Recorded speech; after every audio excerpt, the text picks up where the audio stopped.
that's one of my 2 successes this week. I was really happy to hear that for him. Okay, and you said you have 2, so what's the other one? I'm hesitant to say, and actually I haven't even talked this over with you, Lewis, because I don't know that it's very believable, but it's actually the highest increase in annual compensation that I have helped my clients get.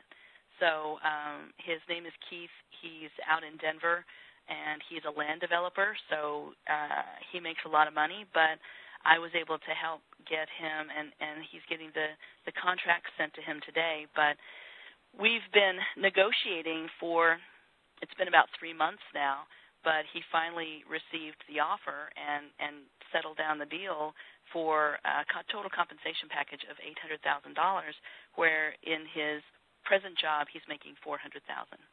Wow. So, I almost am hesitant to mention that to anybody because that's just an unbelievable amount. But, I guess the point with that one that everyone can take away, even if you're not making $400,000, is that you don't have to tell people what you're making in your present job or in your past job.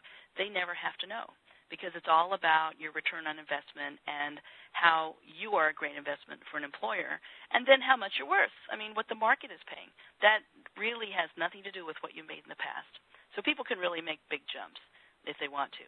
Not every day is it $400,000 jumps, but it can be a really big jump for you. And most of my clients will get something above what they were making before, but this is the first time that it's been $400,000.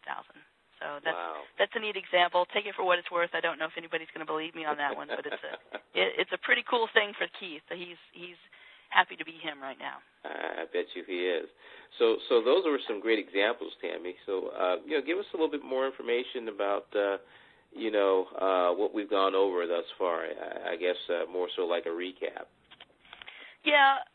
Okay. So the 5 that we've talked about so far today, and I know I wanted to get all of this done in the first half of the call, so I'm really happy that it's before 12:30.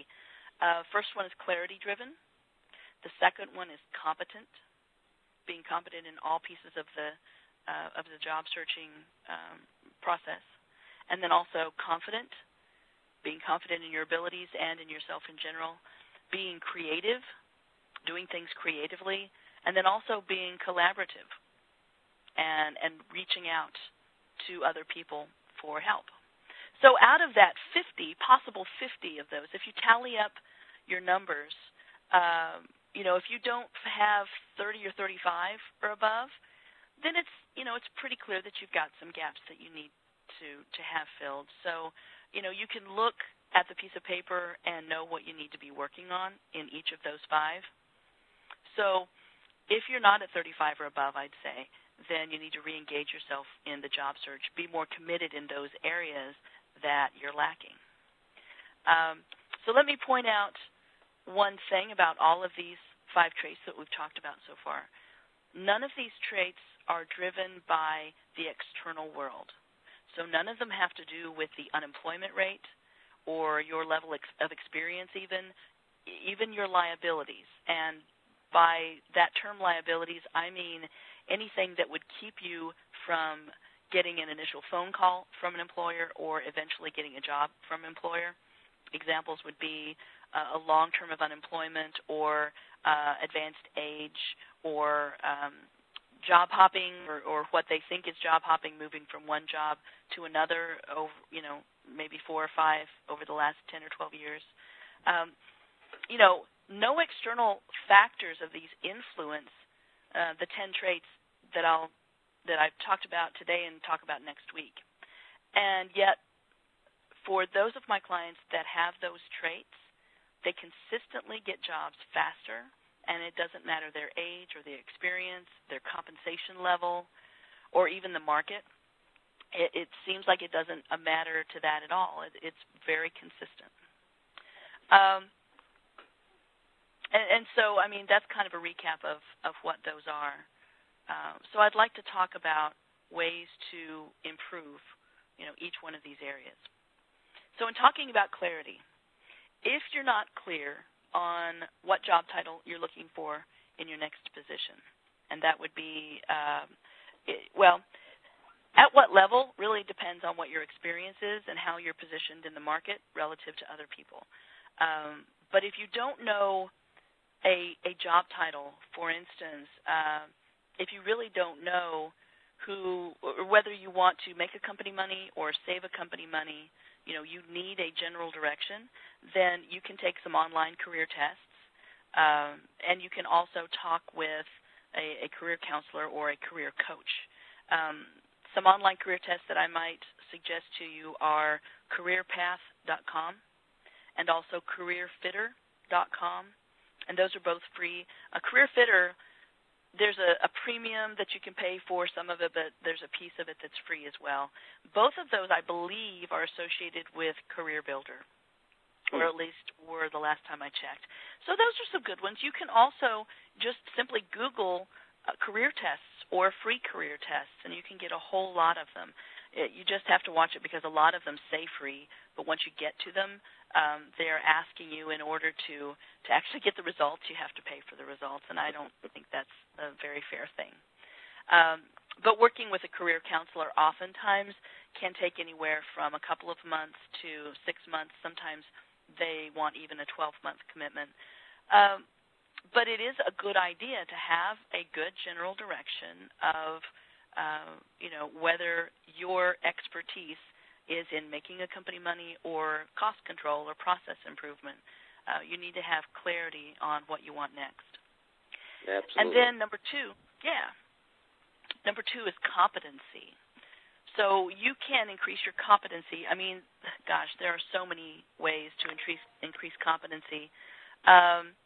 One of those is by reading a lot of books, and that goes beyond what color is your parachute.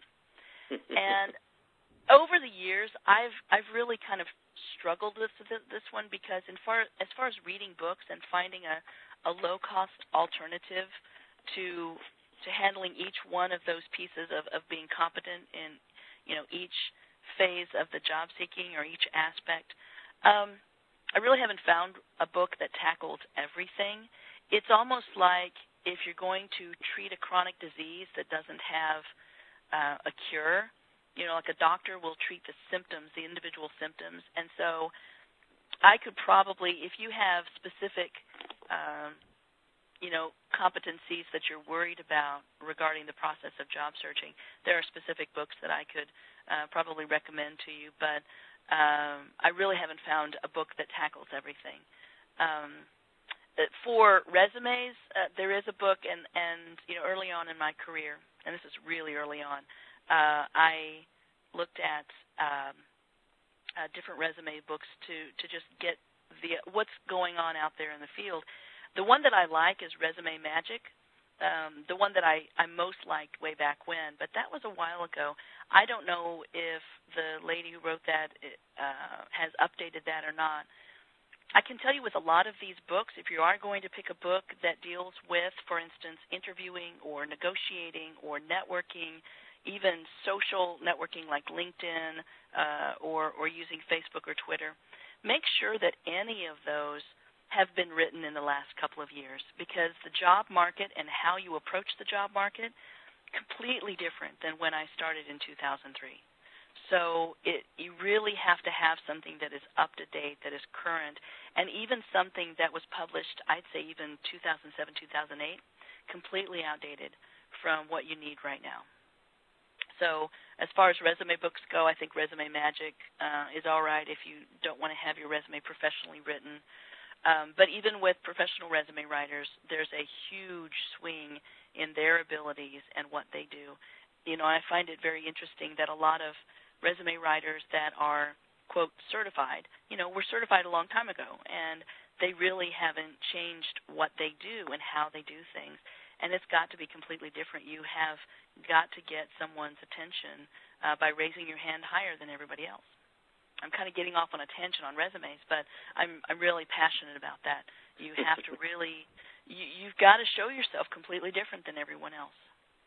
Well, and Tammy, I know that you've written a couple of books yourself, so I think it's worth sharing with the group today. Oh, Yes, actually, I did write Job Search Accelerator Blueprint, which is as complete as you can get for about 140 pages. I mean, I didn't want to make something that was astronomical because the written information that I give my clients is over 400 pages. So it's a tremendous amount, and I don't know that condensing that in a book is ultimately possible and making it worth everything. The Job Search Accelerator Blueprint, though, does cover the different aspects of it, but it covers a few workable pieces of each of those aspects. I sell it for $149, but if anybody's interested on this call, I'd be happy to sell it to you for $49, and you can contact me or my office, and I'd be happy to talk to you about that. But it's also free as part of my six-figure solution program, the 10-week resume and job search coaching program. So if you're interested, you can call me. It's, to get all of the information, it's just so much out there that you have to keep in mind when you're going through the process, and that's why I spend 8 weeks with each of my clients to develop all of those skills as they're going through the process of job searching. So let's move on to number 3, competence, because I think that comes with competency, like I said, and one of the competence is probably the hardest thing that I would have to give you advice on, because increasing your confidence, I do think it has a lot to do with increasing your competence. Once you know that you know how to do things, you feel so much better about yourself. Also, doing the work ahead of time on your resume and really digging deep into what you've done in the past and understanding your value to the bottom line of the companies that you've worked for, that is a huge boost to your confidence. But you can also join associations for public speaking like Toastmasters. And so that's something to consider too. I have known people that have told me after going through Toastmasters, they are much more confident not only in any kind of group environment but also in one-on-one speaking. So you might consider doing that. Now moving on to number 4, being creative. I don't know if you've noticed some articles out there online, but you could certainly read articles on creative job seekers. You could even just Google creative job seekers, creative job searchers, or creative job seeking, and you'll find a lot of examples of people who have really gone outside of the boundaries of what people normally do in order to get the attention of employers. And what you might do is incorporate some of those. If they really resonate with you and you think, yeah, that actually could work for my situation, then take it and run with it. Because if it's really off the wall, then most likely the employers that you're looking for have not seen it. They probably haven't come across it. So it's worth doing.